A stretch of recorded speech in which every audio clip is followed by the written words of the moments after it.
Hello दोस्तों, कैसे हो आप लोग। मेरा नाम है दीपक और मैं स्वागत करता हूँ अपने इस यूट्यूब चैनल सिविल एनालिसिस में, जिसमें हम लोग एक नई सीरीज स्टार्ट करने वाले हैं।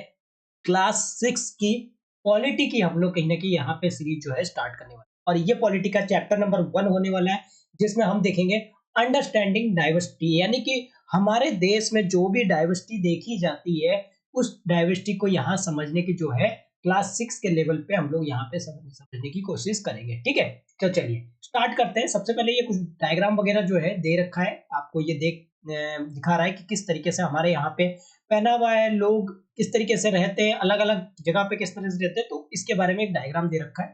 ठीक है, तो यहाँ पे बता रखा है 3 बच्चे जो कि अपने एज ग्रुप के हैं, उन्होंने कहीं ना कहीं यहाँ पे डायग्राम जो है ड्रॉ किया है और एक एम्प्टी बॉक्स जो है यहाँ पे दिया गया खाली, कि एक ह्यूमन फिगर को जो है आप जो है ड्रॉ कर सकते हो। ठीक है, और ये is your drawing similar to any other, क्या आपकी जो ड्राइंग होगी वो क्या सिमिलर होगी। देखिए, एक बच्चे ने ये बनाया, एक बच्चे ने ये बनाया, एक बच्चे ने ये बनाया, तो ये तीनों कहीं ना कहीं डिफरेंट दिखते हैं। तो चांस है कि आपकी जो ड्राइंग है वो कहीं ना कहीं क्वाइट डिफरेंट हो, कुछ डिफरेंट हो जो कि दूसरे, भले ही आप इन तीनों बच्चों के चीजों को कॉपी करें, लेकिन फिर भी कुछ ना कुछ कहीं ना कहीं हमें डिफरेंट देखने को मिलता है। तो ठीक है, तो ये सब कहीं ना कहीं एक दूसरे से क्या है, डिफरेंट है। तो this is because each of one us has unique drawing style. ये इसलिए होता है क्योंकि सभी लोगों का अपना एक यूनिक ड्राइंग स्टाइल होता है। ठीक है, we not only don't look exactly, हम कभी एक दूसरे के एग्जैक्टली नहीं दिख सकते। हमारे कुछ कहीं ना कहीं कुछ चीजें डिफरेंट दिखती ही दिखती है, चाहे वो लैंग्वेज जो हम बोलते हैं, चाहे वो हमारे कल्चरल बैकग्राउंड हो गया, ठीक है, चाहे हमारे रिलीजियस रिचुअल्स हो गए जो हम ऑब्जर्व करते हैं। आप देखेंगे नॉर्थ की तरफ जाएंगे तो नॉर्थ इंडिया की तरफ जाएंगे तो वहां के कल्चरल अलग है, जबकि साउथ इंडिया की तरफ जाएंगे तो वहां के कल्चरल अलग है। ईस्ट की तरफ जाएंगे, नॉर्थ ईस्ट की तरफ जाएंगे तो वहां के कल्चरल और रिलीजियस रिचुअल जो होंगे आप लोग को अलग जो है दिखाई देंगे। ठीक है, ये सारी चीजें कहीं ना कहीं हमें क्या बनाती है, एक दूसरे से डिफरेंट बनाती है और हमारे अंदर यानी कि इंडिया में कहीं ना कहीं डाइवर्सिटी को लेके आती है। ठीक है, अब यहाँ से कुछ क्वेश्चन दिए हुए हैं, वो आप चाहे तो ट्राई कर सकते हैं। ठीक है, यहाँ पे और भी बताया गया है, now ask your teacher to help your check, ये बच्चों के लिए कुछ चीजें। ठीक है, चलिए अब हम लोग यहाँ पे एक स्टोरी को पढ़ते हैं। क्या बताया जा रहा है, making friend. Do you think it was easy for you to make friend with someone. क्या आपको लगता है कि किसी के साथ दोस्ती करना इतना आसान हो सकता है, यानी कि आप आसानी से किसी के साथ दोस्ती कर सकते हो।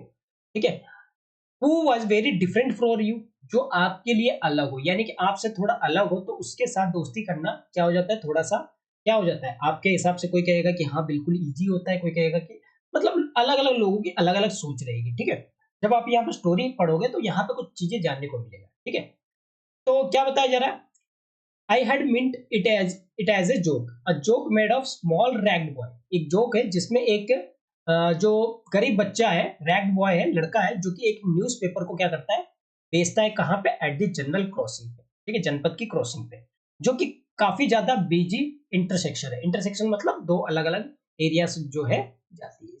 ठीक है, इंटरसेक्शन है।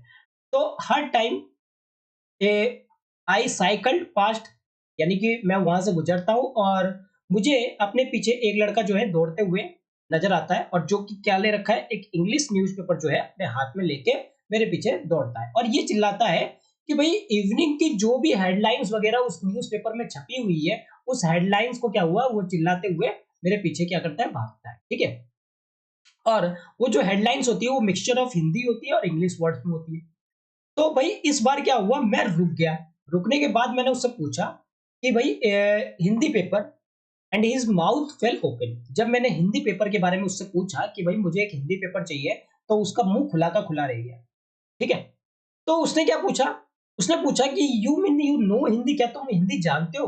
तो मैंने कहा हाँ बिल्कुल जानता हूँ, क्योंकि मैंने उससे कहा कि मैं हिंदी जानता हूँ तो मैं इसके लिए पेड भी करूंगा पैसा। ठीक है, तो क्यों, व्हाट डू यू थिंक, तुम क्या सोच रहे हो, मैंने उससे पूछा कि तुम क्या सोच रहे हो।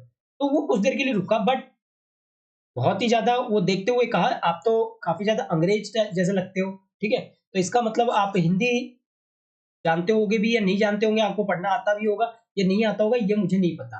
ठीक है, तो वो कहता है कि ऑफ कोर्स बिल्कुल मैं जानता हूँ, और मैं ये कह भी रहा हूँ कि इस टाइम पे जो है आपको जो है मैं हिंदी बोल भी सकता हूँ, लिख भी सकता हूँ। ठीक है, I can speak and read, Hindi and right Hindi, ठीक है, यानी कि मैं बोल भी सकता हूँ और लिख भी सकता हूँ। और हिंदी जो है एक सब्जेक्ट है मेरे स्कूल में जो मुझे पढ़ाई जाती है, ऐसा एक साइकिल वाले के लड़के का कहना है, ठीक है। तो उसके बाद वो पूछता है भाई सब्जेक्ट, ये सब्जेक्ट क्या है, कि हाउ कुड आई एक्सप्लेन, मैं कैसे उसको एक्सप्लेन करूं कि जिसने कभी स्कूल गया ही नहीं है, कभी स्कूल को शकल देखा नहीं है, उसको मैं सब्जेक्ट के बारे में क्या इंफॉर्मेशन दूं, ठीक है। लेकिन फिर भी मैं शुरुआत ही करने वाला था, बट लाइट क्या होगी, जो डेड लाइट है वो कहीं ना कहीं चेंज हो गई, और मुझे क्या करना पड़ा, पीछे से बहुत ज्यादा शोर की आवाज आ रही थी, हॉर्न बज रहे थे, जिससे कि मुझे आगे की तरफ बढ़ना पड़ा, ठीक है। और उसको कहीं ना कहीं वहीं पे छोड़ के मुझे आगे बढ़ना पड़ा। फिर अगले दिन दोबारा मुझे मुझे वो मिला और स्माइलिंग दिया, ठीक है। और उसने एक हिंदी पेपर जो है पकड़ रखा था और कहा कि भैया आपका अखबार, ठीक है। अब बताइए ये सब्जेक्ट जो है वो हिंदी क्या चीज है, ये सब्जेक्ट क्या चीज है, मतलब जो भी सब्जेक्ट इन्होंने कहा कि भाई वो सब्जेक्ट जो है मेरा हिंदी जो है एक सब्जेक्ट है जो स्कूल में पढ़ाई जाती है। अब वो अगले दिन पूछता है भैया ये जो सब्जेक्ट है आपने मुझे बताया था वो क्या है।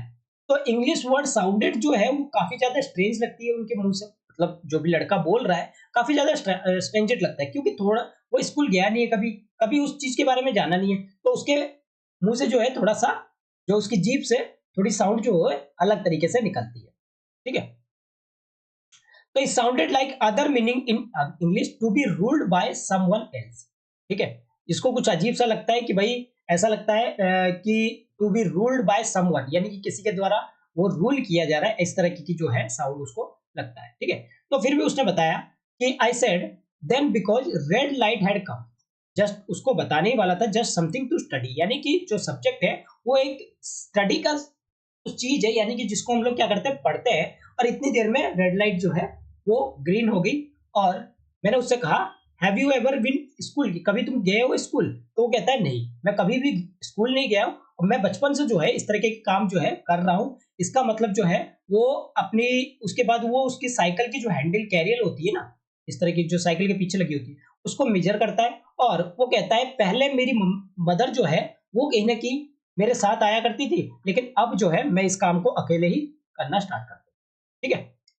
तो वो पूछता है कि भाई अब तुम्हारी मदर जो है वो कहाँ गई, तो कहा, वो कहता है उतनी ही देर में क्या हो जाता है, लाइट जो हो जाती है चेंज हो जाती है और उसको जाना पड़ता है, ठीक है। तो वो पीछे से आवाज लगाता है कि भाई आई हियर हिम यल, मतलब वो पीछे से आवाज लगाते हुए चिल्लाता है कि भाई सी इज इन मेरठ, वो कहाँ पे मेरठ में है, और रेस्ट वाज ड्रॉन आउट, यानी कि वहीं पे ही रहती है वो, ठीक है। अब वो, तो अब उसका नाम पूछता है, माई नेम इज समीर, तो वो कहता है मेरा नाम समीर है, ठीक है। तो ये अगले दिन की बात हो रही है, ठीक है। तो नेक्स्ट डे वो कहते हैं कि भाई मेरा नाम समीर है, एंड बहुत ही शर्माते हुए पूछता है, डरते हुए पूछता है व्हाट इज योर, तुम्हारा नाम क्या है। तो वो कहीं ना कहीं बहुत ही ज्यादा अलग चौंक जाता है, क्यों, क्योंकि जो उसका नाम भी होता है, उस जो लड़के का नाम होता है जो बाइसिकल पे, उसका भी नाम क्या होता है, समीर होता है। इसका मतलब जो अनदर नेम है, वो कहीं ना कहीं वो कहता है कि जो it's another name Hanuman father, इसका मतलब है समीर जो है वो किसका नाम है, हनुमान के फादर का नाम है, जो कि रामायण वगैरह में पढ़ते हैं, ठीक है। तो आप कहते हैं भाई आप जो है, so now you R A Sameer एक और आई एम समीर दो, ठीक है। वो कहता है अब जो है समीर आप जो हो समीर एक हो और मैं जो हूँ समीर दो हूँ, ठीक है। तो ये कहता है और उसके बाद आंसर देता है, और उसको हैंड जो है, हाथ जो है आगे बढ़ाता है हाथ मिलाने के लिए, ठीक है। तो वो कहता है हाथ मिलाओ समीर दो, तो उसका हाथ जो हो जाता है, उस बच्चे का हाथ कहीं ना कहीं इसके हाथ में पूरी तरीके से आ जाता है, ठीक है। और वो कहीं ना कहीं गर्म होता हुआ फील होता हुआ नजर आता है, ऐसा फील होता है, ठीक है। अगले दिन तो क्या हुआ, he did not have his usually smile, यानी कि जिस तरीके से वो हर दिन मुस्कुराता रहता था, आज जो है आज के दिन में वो इस तरीके से मुस्कुरा नहीं रहा था। क्यों, क्योंकि एक प्रॉब्लम हो गई थी कहाँ पे, मेरठ में, जहां पे बहुत सारे लोग जो है किसी न किसी एक दंगे में जो है मारे गए थे, और ये हेडलाइंस भी था और ये कम्युनल रिवॉर्ड्स था। तो यहाँ पे समीर कहता है आई एम मुस्लिम समीर, मैं एक मुस्लिम समीर हूँ, and all of my people जो है जितने भी लोग मेरे रहते हैं वो कहीं ना कहीं मेरठ में रहते हैं, और वो ऐसा बोलते हुए उसके आंखों में जो है आंसू आ जाता है। और जब मैं क्या करता हूँ, उसके शोल्डर को जो है टच करता हूँ और उसको देखता हूँ, तो उसके आंखों में जो है इस तरह से आंसू आते हुए नजर आता है, ठीक है। इसका समीर का कहना है। He was not at crossing the day after, उसके बाद वो कभी क्रॉसिंग पे नहीं दिखा, ना ही दिन में, नॉर एवर अगेन, ना ही और आगे कभी। नो न्यूज़पेपर इन इंग्लिश, कोई भी इंग्लिश का न्यूज़पेपर, हिंदी का न्यूज़पेपर मुझे नहीं मिल रहा था। तो क्या आप बता सकते हो? My Sameer though has gone. Can you tell me where my Sameer though has gone? Sameer जो सेकंड वाला समीर था वो कहाँ गया होगा? ठीक है? तो ये एक कहानी थी। ठीक है? चलिए, तो आगे इसके बारे में अब पढ़ते हैं। समीर एक इज जो है वो क्या था, मोर फेमिलियर था किससे, इंग्लिश से। ठीक है, यहाँ पे अगर डिफरेंस की बात की जाए, क्या आप बता सकते हो नेम थ्री वेज इन विच समीर एक डिफरेंट टू समीर दो। समीर एक जो है समीर दो से किस प्रकार डिफरेंट था, आप बता सकते हो? तो यहाँ पे क्वेश्चन पूछा जाता है और इसका आंसर भी कहीं ना कहीं नीचे दिया ही जा रहा है। ठीक है, समीर दो जो है वो कहीं ना कहीं हिंदी बोलता है और दोनों ही अपने घरों में देखा जाए तो डिफरेंट लैंग्वेज अपनी एक दूसरे की भाषा में जब बातचीत करते हैं, यानी कि जब तक वो they still communicate each other, तो वो डिफरेंट लैंग्वेज जो है कहीं ना कहीं घरों में बोलते हैं। और ये देखा जाता है they made the effort to do so because was important they to them, क्योंकि वो एक दूसरे के लिए इंपॉर्टेंट होते हैं, इसीलिए क्या करते हैं, वो इस तरीके के एफर्ट करते हैं कि बातचीत करते हैं। समीर एक और समीर दो जो है वो कहीं ना कहीं अलग अलग रिलीजन से आते हैं, कल्चरल बैकग्राउंड उनकी अलग होती है। समीर एक जो था वो हिंदू था, समीर दो जो था वो मुस्लिम था, यानी कि डिफरेंट रिलीजियस से आते हैं, डिफरेंट कल्चरल बैकग्राउंड से आते हैं। तो यहाँ पे कहीं ना कहीं हमें एक डाइवर्सिटी जो है देखने को मिलती है। ठीक है, इसके साथ साथ डाइवर्स रिलीजन के साथ साथ इनकी कल्चरल बैकग्राउंड भी जो थी वो भी अलग थी। ठीक है, और दूसरे तरीके से भी हम कह सकते हैं जो समीर दो था वो क्या था, डिफरेंट था। समीर दो और समीर एक जो थे वो एक दूसरे से डिफरेंट। एग्जाम्पल के लिए समीर एक जो है वो कहीं ना कहीं स्कूल जाता था और समीर दो जो है वो न्यूज़पेपर बेचता था। ठीक है, अब आप यहाँ पे एक डिस्कशन की बात कीजिए कि why do you think Sameer दो डिड नॉट अटेंड स्कूल, क्यों समीर दो जो है स्कूल अटेंड नहीं करता है? क्या आप सोचते हो कि ये आसान है कि स्कूल अटेंड अटेंड करना किसी के लिए भी जो वो चाहता है कि स्कूल अटेंड करना, क्या उसके लिए आसान है कि वो स्कूल अटेंड कर पाए? अगर आपके ओपिनियन में देखा जाए क्या ये फेयर सिचुएशन है? कुछ चिल्ड्रन जो है स्कूल जाते हैं और जबकि कुछ चिल्ड्रन जो है स्कूल नहीं जाते हैं। ठीक है, तो यहाँ पे समीर दो जो है उसके पास कोई अपॉर्चुनिटी नहीं था, कोई तरीका नहीं था, कोई रास्ता नहीं था कि वो स्कूल जाए। हालांकि वो नोटिस किया बहुत बार कि अलग-अलग लोगों को देख के अलग-अलग एरिया में जहां वो रहता था, वहां पे कहीं ना कहीं गरीब भी रहते थे, जो कि उनके पास कुछ खाने को नहीं मिलता था, कुछ पहनने को नहीं मिलता था, और फिर भी वो उस जगह पे जो है कुछ sometimes not even place to live, कुछ के पास तो रहने की जगह भी नहीं मिलती थी। ठीक है, ये डिफरेंस जो है सभी के साथ जो है सेम नहीं होता है। ठीक है, तो कहीं ना कहीं यहाँ क्या देखा जाता है,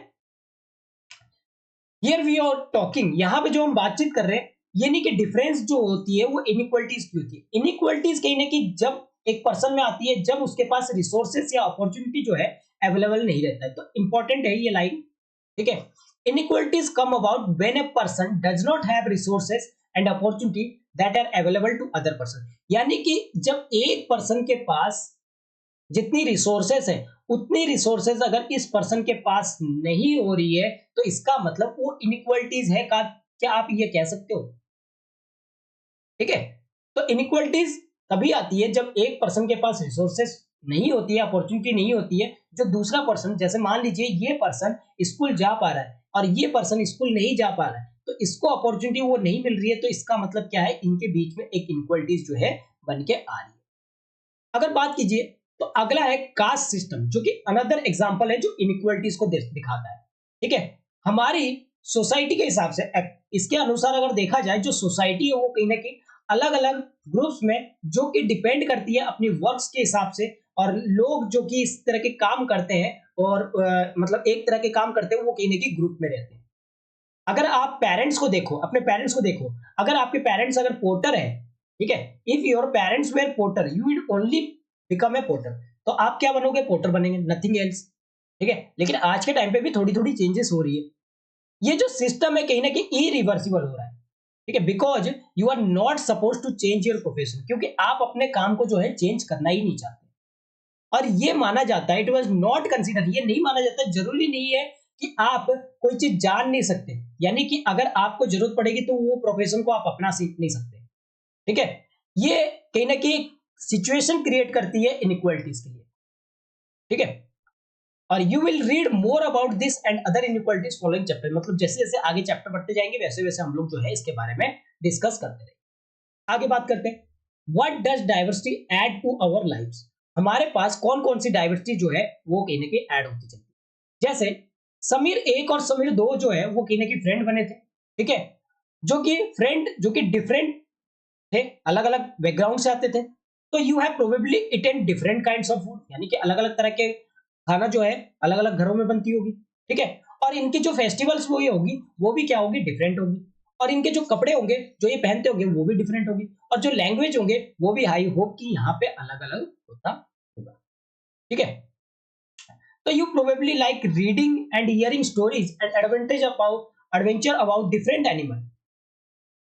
जैसे अगर आप कभी कभी पढ़ते हो या सुनते हो कोई कहानियां या एडवेंचर एडवेंचर वगैरह देखते हो, ठीक है, करते हो, तो अलग अलग डिफरेंट एनिमल्स को देखते हो, तो पीपल उन चीजों को देख के क्या करते हैं, बहुत ज्यादा इंजॉय करते हैं, ठीक है। हालांकि आप इंजॉय करते हो अपनी उन कहानियों से, लेकिन बहुत सारी ये फील होती है, किसी को खुशी होती है, तो किसी को जो है स्टोरी पढ़ना जो है वो अच्छा लगता है, कुछ जो है ज्यादा टाइम भी देता है, गिव लॉट ऑफ आइडियाज ताकि वो स्टोरी और बना सके। किसी को ये लगता है कि अच्छा लगता है, एक खुशी होती है, किसी को पढ़ने में अच्छा लगता है, किसी को स्टोरी बनाने में अच्छा लगता है। तो अलग अलग लोगों की अलग अलग सोच होती है। यहाँ लोग जो कि राइट करते हैं स्टोरीज को, उनके कहीं ना कहीं डिफरेंट आइडियाज से, जो अलग अलग प्लेसेस से क्या करते हैं, लेके आते हैं, चुन चुन के लेके आते हैं और उनको बुक्स में डालते हैं, अपनी रियल लाइफ से उठाते हैं, कुछ इमेजिन करके जो है उसको बुक के अंदर जो है डाला जाता है, या आइडिया स्टोरीज वगैरह जो है बनाई जाती है। कुछ लोग जो है, कुछ हो सकता है कि भाई जो कि फॉरेस्ट में रहे, वो कहीं ना कहीं एनिमल्स के साथ क्लोज हो, ठीक है, और उनकी जो फ्लाइट है या फ्रेंडशिप वगैरह है जैसे पक्षियों के साथ, यानी कि उनकी दोस्ती वगैरह जो है इस तरीके से जो है रहे। कुछ जो है पढ़ते हैं कि रियल अकाउंट्स ऑफ किंग्स के बारे में, क्वींस के बारे में, और उनकी जो स्टोरीज वगैरह लिखते हैं, ठीक है, उनके प्यार के बारे में, उनके ऑनर के बारे में, जो उनको सम्मान मिला है उसके बारे में कुछ चीजें जो है लिखी जाती है, ठीक है। तो कुछ जो है अपनी चाइल्डहुड की मेमोरीज वगैरह, स्कूल्स, फ्रेंड्स, या कोई स्टोरीज वगैरह जो भी एडवेंचर वगैरह किए होंगे उसकी स्टोरीज वगैरह लिखते हैं, ठीक है। तो यहाँ पे बताया जा रहा है, imagine if all the story teller and writers that you have heard and read, so अगर आपने सभी राइटर्स के बारे में सुने होंगे या पढ़े होंगे, जानते होंगे, तो far force to live in place जहां पे पीपल जो है सेम कलर, यानी कि उन्हीं के पास सिर्फ दो कलर है, रेड एंड व्हाइट, और उसी तरह के खाने खाते हैं, पटेटोज, ठीक है, और उसी तरीके के दो तरह के एनिमल जो है पालते हैं, जैसे डियर हो गया, कैट हो गया। तो उनकी एंटरटेनमेंट का साधन जो है वो स्नेक एंड लेडर का गेम है, ठीक है। तो उनकी स्टोरीज वगैरह कैसी होगी, यानी कि बहुत सारे लोगों के पास जिनके पास सिर्फ इतना ही अपॉर्चुनिटी है, तो उनकी स्टोरीज कैसी होगी। तो उनके हिसाब से अलग अलग स्टोरीज के हिसाब से, मतलब अलग अलग चीजों के हिसाब से जो लोग हैं, यानी कि जो राइटर्स है, वो अपनी स्टोरीज जो है वो इन्हीं चीजों पे आधारित अगर लिखेंगे, तो कहीं ना कहीं थोड़ी सी डिफरेंस तो हमें फिर भी देखने को मिलेगी। तो इसी तरीके से अगर बात की जाए, तो डाइवर्सिटी ऑफ इंडिया की अगर बात करें, तो India is a country, India वो कंट्री है जिसमें बहुत सारी डाइवर्सिटी देखने को मिलती है। जैसे हम यहाँ पे अलग अलग लैंग्वेज बोलते हैं, अलग अलग तरह के खाना खाते हैं, अपनी फेस्टिवल्स को सेलिब्रेट करते हैं, अलग रिलीजन प्रैक्टिस करते हैं, तो ये सारी कहीं ना कहीं डाइवर्सिटी को दिखाता है। लेकिन एक्चुअली अगर आप बात करें, अगर आप इसके बारे में सोचते हो, we do many things that are similar, इसके अलावा बहुत सारी चीजें हैं, अलग होने के वजह से, अलग होने के बावजूद भी हम कुछ चीजों में सिमिलरिटी रखते हैं, ठीक है। तो आप यहाँ पे कैसे जो है एक्सप्लेन करोगे डाइवर्सिटी को, ठीक है।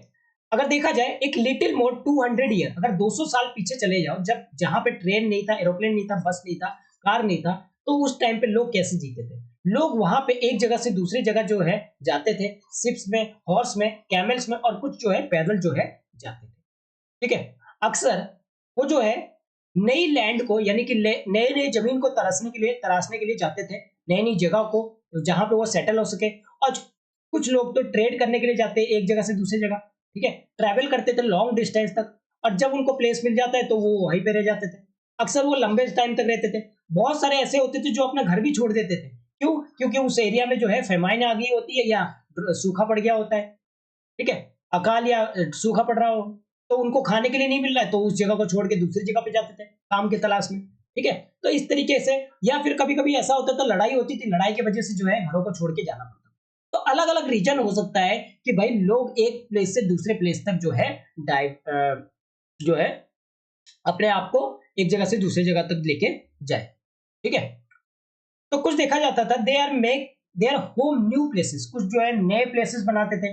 पीपल जहाँ पे चेंज होती थी, थोड़ी सी भी चेंजेस होती थी या कोई अदर दूसरी तरीके के मैनेज होती थी वहां पे, मतलब नई चीजें आती थी, तो वो उस चीजों को कहीं ना कहीं देखने के लिए चले जाते थे। सो देयर लैंग्वेज हो गया, फूड्स हो गया, म्यूजिक हो गया, रिलीजन हो गया। आज भी हम देखते हैं हमारे अड़ोसी पड़ोस में अगर थोड़ी सी भी चेंजेस होती है तो हम क्या करते हैं, उन चेंजेस को लेके ज्यादातर तो जलते ही है, ठीक है। उसके बाद अगर कुछ नहीं जलते हैं तो उन चीजों को अपनाना स्टार्ट कर देते हैं कि भाई वो ऐसा कर रहा है तो हम भी, मेरे घर में फ्रिज आया तो उसके घर में भी फ्रिज क्यों ना आएगा, ठीक है। या फिर उसके घर में फ्रिज आया तो मेरे घर में क्यों नहीं आएगा, अरे वाह पड़ोसी ने तो गाड़ी ले लिया, अब मैं भी लूंगा। इस तरीके की बातें कहीं ना कहीं निकल के सामने आती है, ठीक है। और इससे कहीं ना कहीं मिक्सिंग होती है, यानी कि ओल्ड और न्यू चीजों का मिक्सिंग होती है, इंटर मिक्सिंग होती है कल्चर्स के बीच में, नई और डिफरेंट चीजें कहीं ना कहीं हमें जानने को, ठीक है।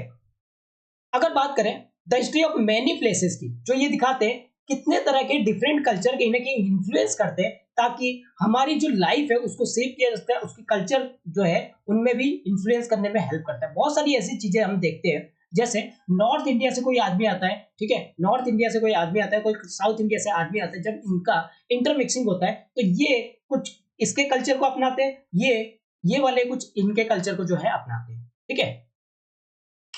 This does region become very diverse. हमारी अगर रीजन एरिया देखे तो एरिया हमारी बहुत ज्यादा डाइवर्स है। क्यों? क्योंकि यहाँ पे एक यूनिक हिस्ट्री जो है बन के निकलती है। उसी प्रकार देखें तो डाइवर्सिटी जो है वो कहीं ना कहां से आती है, जब पीपल क्या करते हैं, अलग अलग जोग्राफिकल में, मतलब जहां पे वो रहते हैं, जिस जोग्राफिकल एरिया में रहते हैं, वहां की चीजों को, वहां की लाइफ्स को कहीं ना कहीं वो अडेप्ट करते हैं, तो वो हम लोग क्या करते हैं, डाइवर्सिटी हमें देखने को मिलता है। उस तरह की डाइवर्सिटी हमें देखने को मिलता है कि भाई जब लोग क्या है अलग अलग जगह पे रह रहे हैं और उनकी चीजों को क्या कर रहे हैं, वो अपना रहे हैं, ठीक है। ये भी चीज हमें देखने को मिलता है, क्योंकि इनकी डाइवर्सिटी अलग है, इनकी डाइवर्सिटी अलग है, इनकी डाइवर्सिटी, फिर भी हम लोग एकजुट होकर रह रहे हैं। Diversity also come about when people adopt their life to the geographical area in which they live. Example के लिए, लिविंग नियर द सी, अगर आप समंदर के पास रहते हो तो क्वाइट डिफरेंट होगा जहां पे माउंटेनियस एरिया से रहने को, ठीक है। मतलब रहने का घर वैसे ही बनाओगे, सब कुछ वैसे ही बनाओगे, लेकिन थोड़ी सी डिफरेंस तो कुछ ना कुछ हमें देखने को मिलेगी ही मिलेगी, ठीक है। चलिए, not only to people have different clothing and eating. भाई क्लॉथिंग और ईटिंग की तो हैबिट होती है, बट इनकी वर्किंग भी क्या होती है, डिफरेंट होती है। अगर सिटीज को देखा जाए तो it is often easy to forget how close people live and tied their physical surrounding. लोग किस तरह से रहते हैं। अब गांव के एरिया में जाओगे ना, आज के टाइम पे भी अगर गांव के एरिया में जाओगे तो एक घर यहाँ होगा, एक घर यहाँ होगा, इनके घरों के आगे आंगन वगैरह होंगे, सब कुछ होंगे। लेकिन वहीं पे अगर आप शहरों में आ जाओ तो यहाँ पे भी घर, यहाँ पे भी घर, ये भी घर, ये भी घर, तो सारे घर, मतलब इतनी बड़ी एरिया में जहां एक फैमिली रहता था, उतने बड़े एरिया में कम से कम एक सिटी जो है बस के रह जाए, ठीक है। सिटी तो नहीं कहेंगे, एक एरिया जो है पॉकेट बन के आ जाता है, ठीक है। एक एरिया जो है बस रहा है जहां पे एक फैमिली रहता था आज के टाइम। तो इनकी फिजिकल सराउंडिंग में किस तरह से वो लोग रहते हैं आज के टाइम पे सिटी में देखने लायक हो, ठीक है। अब कुछ लोग जो होते हैं वो इस बात पे खुशी होते हैं कि वो अपनी वेजिटेबल्स या ग्रेन्स भी उगा पा रहे हैं, instead they depend on market to buy all foods, सभी फूड्स को ना खरीद कर, ठीक है। तो यहाँ पे समझते हैं इसका मतलब क्या है, जब हम कहते हैं हिस्ट्रिकल और ज्योग्राफिकल फैक्टर कहीं ना कहीं इन्फ्लुएंस करती है हमारी डाइवर्सिटी ऑफ रीजन को। क्या हम कह सकते हैं जब हम रीडिंग कर रहे हैं हमारे लाइफ के बारे में दो डिफरेंट पार्ट में, जैसे कि आपके केरल में एक पर्सन रहता है और एक लद्दाख में रहता है, तो इन दोनों के बारे में जो है डिस्कस करते हैं, ठीक है। केरल और लद्दाख के बारे में देखिए, लद्दाख की अगर बात की जाए, एक डेजर्ट है, और कैसा डेजर्ट है, कोल्ड डेजर्ट है, ध्यान रखना ये कोल्ड डेजर्ट है, ठीक है। In the mountain in the eastern part of the Jammu Kashmir, eastern part में, ये अगर जम्मू कश्मीर है तो जम्मू कश्मीर के ईस्टर्न पार्ट में आपका जो है लद्दाख है, ठीक है। यहाँ पे एग्रीकल्चर बहुत ही कम होती है, ठीक है। ये रीजन जो है जहाँ पे रेन जो है वो ज्यादा नहीं होती है, और यहाँ पे अधिकतर भाग देखा जाएगा तो स्नो से कवर होती है। यहाँ पे कुछ ट्रीज है जो ग्रो करती है इन रीजन में।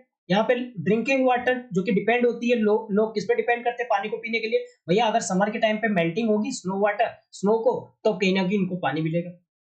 यहाँ के अगर लोगों की बात की जाए तो ये शिप्स को रखते हैं, और शिप्स जो इस रीजन में रहते हैं स्पेशली बिकॉज दे प्रोड्यूस, क्योंकि वो पश्मीना वुल्स को प्रोड्यूस करते हैं, इसीलिए शिप्स को पालते हैं। और वूल जो होती है वो प्राइस्ड है, पश्मीना सॉल का कॉस्ट जो है बहुत ज्यादा है, इनको कहीं ना कहीं काफी पैसे भी मिल जाते हैं। जो लद्दाख में लोग रहते हैं वो कहीं ना कहीं इन वूल्स को शिप से कलेक्ट करते हैं, इसको फिर ट्रेडर को बेचते हैं जो कि कश्मीर में रहते हैं, और पश्मीना शॉल जो है वो कहीं ना कहीं कश्मीरी में क्या होता है, वुवन किया जाता है, यानी कि उनको बुना बुना जाता है। यहाँ के अगर लोगों की बात करें तो ये मीट खाते हैं, मिल्क प्रोडक्ट जैसे चीज बटर हो गया। हर एक फैमिली के पास अपनी कुछ बकरियां हैं, काउज है, याक वगैरह है, ठीक है। जो कि डिजर्ट अगर देखा जाए, बीइंग ए डिजर्ट, डिजर्ट होने के बाद भी इसका मतलब ये नहीं कि लद्दाख के पास कोई ट्रेड करने के लिए कोई तरीका नहीं है। इट वॉज बहुत अच्छा तरीका माना जाता है जहां पे यहाँ पे ट्रेड रूट भी हो, क्योंकि यहाँ पे बहुत सारी पासेस वगैरह जो है पहाड़ों के बीच बीच में, इस तरह के पहाड़ अगर बने हुए तो इनके बीच बीच में जो है ये पासेस जो है बने हुए, ठीक है, जिससे लोग जो है कारवेन वगैरह लेके जो है ट्रैवल करते हैं। आज के टाइम पे अगर देखा जाए जो भी तिब्बत वगैरह है, तिब्बत के एरिया में चले जाओ तो वहां पे आपको कारवेन वगैरह जो है मिलेंगे। और ये जो कारवेन है वो कहीं ना कहीं टेक्सटाइल्स को, स्पाइसेस को, ठीक है, स्पीसीज को, रॉ सिल्क को, कारपेट को, इस तरह की चीजों को कहीं ना कहीं एक जगह से लेके जाने में हेल्प भी करती है। अगर यहाँ पे रिलीजन की बात की जाए तो बुद्धिज्म कहीं ना कहीं तिब्बत तक पहुंची थी लद्दाख के द्वारा, ठीक है। लद्दाख जो है एक लिटिल तिब्बत भी के नाम से भी जाना जाता है। इस्लाम जो है इंट्रोड्यूस किया गया था इस रीजन में, और लगभग बात की जाए more than 400 year ago there is a significant Muslim population here, यानी कि बहुत सारे मुस्लिम पॉपुलेशन भी है यहाँ पे। लद्दाख जो है वो काफी ज्यादा ओरल ट्रेडिशन भी है, काफी ज्यादा रिच ओरल ट्रेडिशन है, ठीक है। यहाँ पे सॉन्ग्स, पोएम वगैरह भी जो है लोग गाते हैं, और local version of the Tibetan national epic जैसे केसर सागा जो कि परफॉर्म किया जाता है, और दोनों ही मुस्लिम और बुद्धिस्ट दोनों ही लोग यहाँ पे गाते हैं। वहीं अगर केरल की बात करें, केरल एक साउथ वेस्टर्न कॉर्नर इंडिया का जो है भाग है, उसका एक राज्य है, ठीक है। और ये कहीं ना कहीं समुद्र से घिरा हुआ है एक तरफ से, और दूसरी तरफ देखा जाए तो हिल है, ठीक है। और यहाँ पे नंबर ऑफ स्पाइसेस वगैरह जैसे कि आपके पेपर हो गए, क्लोव्स हो गए, कार्डोमन हो गए, ठीक है, लौंग इलायची वगैरह, ये सब जो है मिलते हैं कहीं ना कहीं यहाँ पे उगाए जाते हैं। स्पाइसेस अगर देखा जाए इस रीजन में काफी ज्यादा अट्रैक्ट करते हैं इनको, ट्रेडर्स को, ठीक है। जुइस हो गए, अरब हो गए ट्रेडर, जुइस ट्रेडर हो गए या अरब ट्रेडर हो गए जो कि पहले यहाँ पे आए थे, जैसे कि अपोस्ट क्रिस्टल एस सेंट थॉमस, जो कि बिलीव करते थे, वो कहीं ना कहीं यहाँ पे आए थे लगभग 2000 साल पहले, और वहां पे कहीं ना कहीं इन्होंने क्रिश्चियनिटी को इंडिया में फैलाए थे, ठीक है, उनको क्रेडिट भी दिया जाता है। बहुत सारे अरब ट्रेडर जो है यहाँ पे आए थे, वो सेटल डाउन हुए, जैसे कि इब्न बतूता जो कि ट्रैवल किए थे लिटिल लेस देन 700 ईयर, जो कि 700 साल पहले, लगभग 700 साल ही मान लो, ठीक है। उन्होंने कहीं ना कहीं बहुत सारे ट्रैवल्स लिखे, डिस्क्राइब किए कि किस तरीके से मुस्लिम यहाँ पे रहते थे, किस तरीके से वो दूसरे कम्युनिटी की, they were highly respect community. Portuguese जो कि जिन्होंने सी रूट को डिस्कवर किया इंडिया में, जो कि यूरोप से आए थे, जैसे कि आपके वास्को डी गामा जो लैंड हुए थे सबसे पहली बार शिप्स में, ठीक है। क्योंकि ये सारी कहीं ना कहीं हमारी जो वेरियस हिस्टोरिकल इन्फ्लुएंस होने की वजह से लोग जो कि केरल में, लोग जो केरल में रहते हैं, प्रैक्टिस करते हैं अलग अलग रिलीजियंस, जुदाइज्म, इस्लाम, क्रिश्चियनिटी, हिंदुइज्म, बुद्धिज्म, ठीक है। फिशिंग नेट की अगर बात की है, ये यूज करते हैं एग्जैक्टली लाइक जैसे कि चाइनीज फिशिंग नेट्स होती है, उनको चीना वाला भी कहते हैं, ठीक है। यूटेंसिल्स वगैरह जिनको फ्राइंग के लिए किया जाता है, चीना चट्टी कहा जाता है, ठीक है। ये माना जाता है वर्ड जो चीन है वो कहीं कहाँ से आया, आपके चाइना से आया। यहाँ पे लैंड जो है काफी ज्यादा फर्टाइल है, क्लाइमेट जो है वो काफी ज्यादा सुटेबल है, ताकि यहाँ पे राइस जो है प्रोड्यूसन किया सके, और इसके साथ राइस को खाया भी जाता है, फिश को, वेजिटेबल्स को, इन सब चीजों को जो है केरल में किया जाता है, ठीक है। तो यहाँ पे हमने देखा वो केरल और जो लद्दाख है वो कहीं ना कहीं दोनों ही डिफरेंट है अपनी ज्योग्राफिकल फीचर्स में, लेकिन दोनों ही रीजन कहीं ना कहीं सिमिलर कल्चर से इन्फ्लुएंस है। दोनों ही रीजन यहाँ पे चाइनीज हो चाहे अरब हो, उन दोनों से इन्फ्लुएंस है। जो ज्योग्राफिकल केरल अगर देखें तो कहीं ना कहीं अलाउ करते हैं यहाँ पे कल्टीवेशन ऑफ स्पाइसेस की, ठीक है। स्पेशल ज्योग्राफिकल लोकेशन है जो लद्दाख का, ठीक है। यहाँ पे वूल वगैरह जो है वो कहीं ना कहीं ट्रेडर आते हैं, वूल वगैरह निकालते हैं इन रीजन में, ठीक है। तो इन्फ्लुएंस ऑफ डाइवर्स कल्चर की अगर बात करें, ये सिर्फ हम लोग कुछ चीजों की वजह से पास्ट में नहीं देखे जाते, बल्कि हमारी जो प्रेजेंट लाइफ है जिसमें हम लोग मूव करते हैं एक जगह से दूसरे जगह तक और काम करते हैं, और साथ ही हमारे कल्चरल ट्रेडिशन को भी एक जगह से जो है मूव करते हैं, लेकिन जो अपनाने का तरीका होता है, जो लाइफ की प्रोसेस होती है, वो कहीं ना कहीं बहुत ज्यादा स्लो होती है। सिमिलरली अगर हम बात करें हमारे पड़ोसी की, जहाँ पे हम बहुत ही ज्यादा अलग अलग कम्युनिटीज से मिलते हैं, हमारी डेली लाइफ कहीं ना कहीं उनकी वजह से क्या होती है, एक दूसरे की वजह से चेंजेस होती है, हमारी कस्टम्स में, हमारी ट्रेडिशन में कहीं ना कहीं चेंजेस नजर आते हैं, ठीक है। अब बात करते हैं unity in diversity. Unity in diversity क्या है? इंडिया की अगर डाइवर्सिटी देखे जाए तो ऑलवेज रिकॉग्नाइज किया जाता है उसकी स्ट्रेंथ की वजह से, ठीक है। इंडिया की डाइवर्सिटी कहीं ना कहीं ये बताया जाता है कि उसकी अगर डाइवर्सिटी है तो इसकी वजह से उसकी स्ट्रेंथ है, ठीक है। जब ब्रिटिश इंडिया पे रूल किए थे तो वुमेन्स और जो मेंस है वो कहीं ना कहीं अलग अलग कल्चर से आते थे, रिलीजन से आते थे, रीजनल बैकग्राउंड होती थी, लेकिन फिर भी वो एक साथ आके कहीं ना कहीं अपोज किए इनको, आपके ब्रिटिश रूल को। ठीक है। इंडिया की जो फ्रीडम मूवमेंट थी वहां पे भी थाउजेंड्स ऑफ पीपल जो है अलग अलग बैकग्राउंड से आए, उन्होंने एक साथ काम किया और ज्वाइंट एक्शन लिए, और वो एक साथ जेल भी गए, जहां पे उनको और ये देखा और ये देखा गया कि वो किस तरीके से अलग अलग तरीके से ब्रिटिश को अपोज भी कर रहे थे। ठीक है। ब्रिटिशर्स को जो अपोज कर रहे थे उनका करने का तरीका भी क्या था, अलग अलग था। ये इंटरेस्टिंग है कि भाई जो ब्रिटिश है वो सोच रहे थे कि वो कहीं ना कहीं इंडिया को डिवाइड करेंगे, और डिवाइड करने के बाद उनके ऊपर रूल करेंगे, बिकॉज दे सो डिफरेंट, क्योंकि वो डिफरेंट थे इसीलिए वो सोच रहे थे कि वो इंडिया को पहले क्या करेंगे, डिवाइड करेंगे, देन कंटिन्यूअसली रूल करेंगे उनके ऊपर। लेकिन यहाँ पे लोगों ने क्या दिखाया, वो भले ही अलग अलग डिफरेंट कल्चरल से, रिलीजियस से आते हो, रीजनल से आते हो, लेकिन फिर भी उन्होंने क्या किया, एक यूनाइट होके ब्रिटिश के खिलाफ जो है जंग लड़ी। ठीक है। यहाँ पे एक पोएम जो है लिखा हुआ है, ठीक है, एक सॉन्ग लिखा हुआ है, आप ये पढ़ सकते हो जलियांवाला मैसेकर के ऊपर। ठीक है। ये जो सॉन्ग है कहीं ना कहीं सन किया गया था कब, जब जलियांवाला मैसेकर हुआ था अमृतसर में, उसके बाद जो है इसको गाया गया था। ब्रिटिश जनरल ने जहां पे ओपन फायर कर दिया था large group of unarmoured peaceful people के ऊपर, जहां पे काफी ज्यादा लोग जो है वो मरे भी थे और घायल भी हुए थे। वहां पे बच्चे थे, वुमेन्स थे, आपके पास मैन थे, हिंदू, सिख, मुस्लिम और काफी ज्यादा रिच और पुअर के सभी तरह के लोग कहीं ना कहीं वहां इकट्ठे हुए थे, और वहीं पे ही ओपनली इन लोगों ने गोली जो है मारी कर दिया। ये जो गाना है वो कंपोज किया गया, उसके बाद उनके ऑनर में यहाँ पे जो है इन ब्रेव पीपल के ऑनर में जो है ये गाना जो है गाया गया। सॉन्ग्स और जो सिंबल्स है वो कहीं ना कहीं इमर्ज होके आते हैं इसी तरह के फ्रीडम स्ट्रगल से, जो कि कांस्टेंट यहाँ पे हमें दिखाते हैं, दर्शाते हैं कि हमारी कंट्री कहीं ना कहीं रिच ट्रेडिशन है, हमारे यहाँ पे काफी ज्यादा डाइवर्सिटी हमें देखने को मिलती है।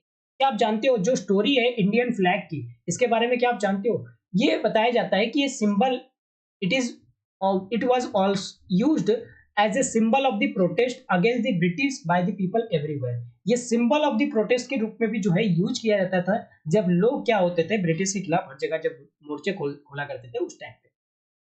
तो अपने जवाहरलाल नेहरू जो थे उन्होंने अपनी book the discovery of India में भी ये कहा कि इंडिया की unity not something imposed for the outside, किसी बाहरी द्वारा इम्पोज नहीं किया जाता है, लेकिन but rather it was something deeper, बहुत ज्यादा गहरा है और विद इन फोल्ड में भी है। ठीक है। और यहाँ पे कहीं ना कहीं वाइडेस्ट टॉलरेंस हमें कभी काफी ज्यादा सहनशीलता देखने को मिली, यहाँ कस्टम्स भी काफी ज्यादा प्रैक्टिस किए गए, और हर जगह हमें कहीं ना कहीं वेराइटीज वगैरह जो है देखने को मिली, जो हमें एनकरेज किए थे। ठीक है। ये जो नेहरू जी थे उन्होंने कहीं ना कहीं इस फ्रेज को दिया था, यूनिटी इन डाइवर्सिटी, जो डिस्क्राइब करती है हमारी कंट्री को। इंडिया की अगर नेशनल एंथम की बात की जाए तो किन्होंने कंपोज किया था? रविंद्रनाथ टैगोर ने, जो कि अनदर एक्सपेंशन है, हमारी यूनिटी ऑफ इंडिया को दिखाती है। ठीक है। जिसको हम लोग आज भी यूज करते हैं। ठीक है। तो यहाँ पे ये जो चैप्टर है कुछ खास इंपॉर्टेंट चैप्टर नहीं है, फिर भी हमारे सिलेबस में है तो हम इसको पढ़ लिए। ठीक है। तो ये चैप्टर यहाँ पे क्या होता है, समाप्त होता है। आई होप कि आपको ये जो चैप्टर है वो क्लियर हुआ होगा। अगर चैप्टर अच्छा लगा है या लेक्चर अच्छा लगा है तो इसको लाइक कीजिए, अपने दोस्तों के साथ शेयर कीजिए, और इस चैनल को सब्सक्राइब करना ना भूलिए। Thank you.